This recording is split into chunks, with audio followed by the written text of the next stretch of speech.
হযরত আবু হুরায়রা রাদিয়াল্লাহু তাআলা আনহু থেকে বর্ণিত, রাসূল করিম সাল্লাল্লাহু আলাইহি সাল্লাম বলেছেন, কুল্লু মাউলুদিন ইউলাদু আলাল ফিতরাতি, যত সন্তান শিশু ভূমিষ্ঠ হয় প্রত্যেকটা শিশু তার ফিতরতের উপরে, ইসলামের উপরে জন্মগ্রহণ করে, একত্ববাদের উপরে জন্মগ্রহণ করে। প্রত্যেকটা সন্তান ইমানদার হয়ে জন্মগ্রহণ করে। আল্লাহু আকবার কোন। যত সন্তান শিশু সন্তান ভূমিষ্ঠ হয়, নবজাতক শিশু, সব শিশুগুলো তার ফিতরতের উপরে অর্থাৎ ইসলামের উপরে জন্মগ্রহণ করে। ফাআবওয়াহু ইউহাউবিদানিহি আও ইউনাসসিরানিহি আও ইউমাজ্জিসানিহি, শিশু সন্তানটা ভূমিষ্ঠ হওয়ার সময় সে কাফের হয়ে জন্ম হয় নাই, অগ্নি পূজারী হয়ে জন্ম হয় নাই, সে মূর্তি পূজারী হয়ে জন্ম হয় নাই, সে ইসলামের উপরে জন্ম হয়েছে। তার পরবর্তীতে জন্ম হওয়ার পরে তার বাবা তার মা,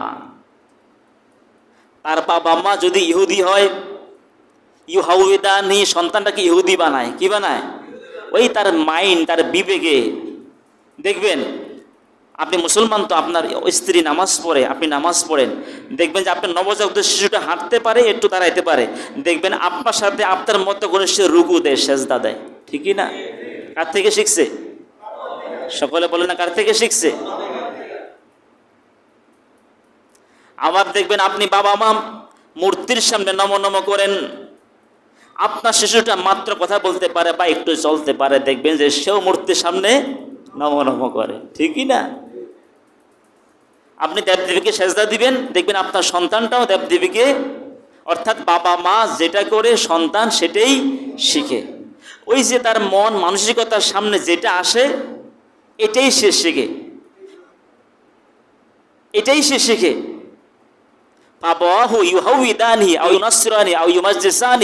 ওই পিতা মাতায় তাকে ইহুদি বানায়, খ্রিস্টান বানায়, অগ্নি পূজারী, মূর্তি পূজারী বানায়। ঠিক কিনা কথা? কে বানায়? ওই পিতা মাতার পরিবেশে থাকার কারণেই এই সন্তান এইভাবে হয়ে যায়।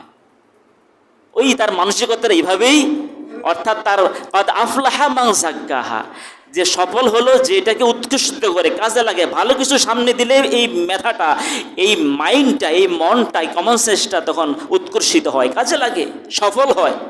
কিন্তু এই বাচ্চা তো তার আব্বা আম্মা ভালো কিছু দেয় না তার ব্রেনের ভিতরে, যার কারণে সে অগ্নি পূজারী হয়ে গেছে, মূর্তি পূজারী হয়ে গেছে, সে ইসলামের উপর থাকতে পারে নাই। কেন? ওই তার কাছে ভালো কিছু দেওয়া হয় নাই।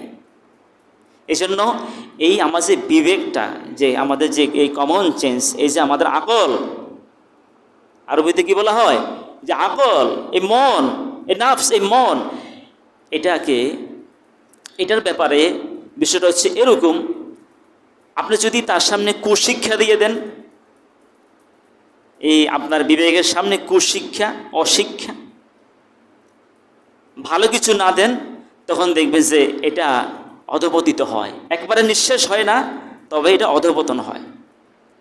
আর যখন তার সামনে সুশিক্ষা দেন, ভালো কিছু দেন, কোরআন সুন্নাহ সঠিক জ্ঞান দেন, তখন দেখবেন যে এটা উৎকর্ষিত হয়, বিকশিত হয়ে যায়। আল্লাহু আকবার। আর সময়ের সাথে সম্পৃক্ত আমাদের যে আকল, বিবেক, এটা আবার সময়ের সাথে সম্পৃক্ত এই জ্ঞানটা। যেমন উদাহরণ দিলে বুঝবেন, অনেক সময় যেহেতু সময়ের সাথে সম্পৃক্ত, এমনও হয় যে আপনি কোরআনের একটি আয়াত পড়লেন, কিন্তু আপনাদের বিবেকে হয়তো নাও ধরতে পারে। বিবেকে না ধরলেও, আপনার মন বুঝতে না পারলেও, কোরআনের আয়াত যেটা আছে এটাকেই 100% বিশ্বাস করতে হবে। কথা বুঝাচ্ছে কি না? কোরআনের কোনো বক্তব্য, কোরআনের কোনো আয়াত, নবীজির কোনো হাদিস আপনার বুঝে আসে নাই, বুঝে আসুক আর না আসুক, বিবেকে ধরে নাই, ধরুক আর না ধরুক, আপনাকে 100% মিয়াফিল মিয়া বিশ্বাস করতে হবে। বিশ্বাসে ঘাটতি রাখা যাবে না, কিন্তু বুঝে ঘাটতি হতে পারে। বুঝে কি হতে পারে? কেন হবে? যেহেতু মানুষের জ্ঞানটা বুঝতে অনেক সময় সময়ের সাথে সম্পৃক্ত। উদাহরণ দিলে বুঝবেন, নবী সাল্লাল্লাহু আলাইহি ওয়াসাল্লাম মেরাজে গেছেন না? আচ্ছা, আজ থেকে মনে করেন 1000 বছর আগে, 1200 বছর আগে বা আরও আগে, যখন নবীজি মেরাজে গিয়েছেন, তখন কি রকেট ছিল? রকেট ছিল নাকি? এখন রকেটের মাধ্যমে ঊর্ধ্বগমন করে মানুষ উপরের দিকে চলে যায়, ঠিক না? তখন তো হেলিকপ্টারও ছিল না, কিছুই তো ছিল না। তো মেরাজের বিষয়টা এখন বুঝতে যত স্পষ্ট, তৎকালীন সময় কি এত স্পষ্ট ছিল? মুসলমানেরা বিশ্বাসের মধ্যে কি ছিল না? ঘাটতি। নবীজি বলছে আমি মেরাজে গিয়েছি, সাহাবায়ে কেরাম 100% বিশ্বাস করছে। আল্লাহু আকবার কোন। এই জন্য তো হযরত আবু বকরের নাম সিদ্দিক হয়ে গেছে। যখন আবু জাহেল বলছে যে হ্যাঁ নবীজি কি মুহাম্মদ কি বলতেছে, সে নাকি 7 আকাশ পাড়ি দিয়ে এইভাবে অনেক কিছু বলতেছে, আরশে আজিম গিয়েছে, তার কাছে কল্পনা মনে হচ্ছে। তখন সে বলল যে হ্যাঁ এবার সুযোগ হয়েছে, যে মুহাম্মদ যে পাগল, নাউজুবিল্লাহ কর না, যে এটা এখন সমাজে প্রচার করতে সহজ হবে। তো প্রথমে চিন্তা করলো আবু বকর হচ্ছে তার কাছের বন্ধু, মুহাম্মদ সাল্লাল্লাহু আলাইহি ওয়াসাল্লামের কাছের বন্ধুকে আবু বকর সিদ্দিক। সে চিন্তা করলো যে আবু বকর গিয়ে এই কথাটা বলি, তাহলে তো সেও নিজে পাগল বলবে। তো গিয়া হযরত আবু বকর সিদ্দিক রাদিয়াল্লাহু তাআলা আনহুকে বলছেন যে আবু বকর শুনছো কি? তোমার মুহাম্মদ এই কথা বলতেছে, ও নাকি উপরের দিকে গেছে, আর আকাশ পাড়ি 7 আকাশ পাড়ি দিয়ে এভাবে আর সাজিম গেছে, এগুলো কি কথা? তাই নাকি? তোমার কইছে এটা তুমি যে বলছেন? হ্যাঁ বলছেন। আসো। গেছেন। নবী যে আপনি কি বলছেন এই কথা? হ্যাঁ বলছি। আপনি সত্য বলেছেন। সুবহানাল্লাহ। হযরত আবু বকর সিদ্দিক কি বলছেন? সত্য বলেছেন, অর্থাৎ বিশ্বাসের মধ্যে 100 ছিল। এই জন্য নবীজি বলছে আবু বকর আজ থেকে তোমার নাম সিদ্দিক, বিশ্বাসী। সুবহানাল্লাহ। কিন্তু তখন তো রকেট ছিল না, ছিল নাকি? এরোপ্লেন ছিল। এখন যে উপরের দিকে ওঠাটা আমরা সহজেই বুঝি, স্যাটেলাইট মহাকাশে বসাই রাখছে, আমরা সহজেই বুঝি। তার মানে নবী সাল্লাল্লাহু আলাইহি সাল্লামকে আল্লাহ নেওয়াটা তো আরো স্বাভাবিক। সুবহানাল্লাহ। এখন বুঝ শক্তিটা মানুষের বেড়ে গেছে। আরো উদাহরণ দিচ্ছি, ফামান ইয়ামাল মিসকালা যাররাতিন খায়রান ইয়ারা ওয়া মান ইয়ামাল মিসকালা যাররাতিন শাররান ইয়ারা। কোন সূরা? সূরাতুল জিলজাল 7-8 নম্বর আয়াত। আল্লাহ তাআলা বলেছেন যাররা পরিমাণ, সামান্য পরিমাণ যে ভালো কাজটা করবে আল্লাহ সেটা দেখাবেন, তাকে পরকালে দেখাবেন। একটা মন্দ কাজ করেছে, একেবারে ছোট্ট মন্দ কাজ, যাররা পরিমাণ হালকা মন্দ কাজ, এই মন্দ কাজটাও আল্লাহ তাআলা বান্দাকে দেখাবেন। সবাই বিশ্বাস করেছে মুসলমানরা, দেখাবেন। তৎকালীন সময় কি ভিডিও রেকর্ড ছিল?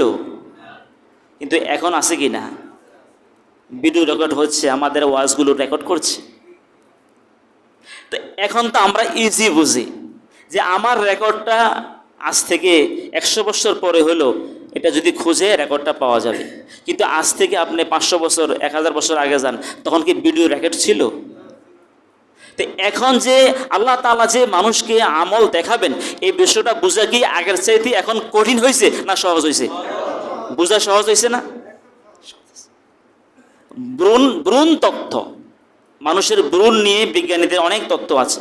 এই ভ্রূণের বিষয় যে আগের তাফসীরগুলোর চাইতে লেটেস্ট তাফসীরগুলোতে বেশি বুঝাইছেন, কারণ ভ্রূণ তথ্য নিয়ে বিজ্ঞানের এত আবিষ্কার আগে হয় না, এখন যা হয়েছে।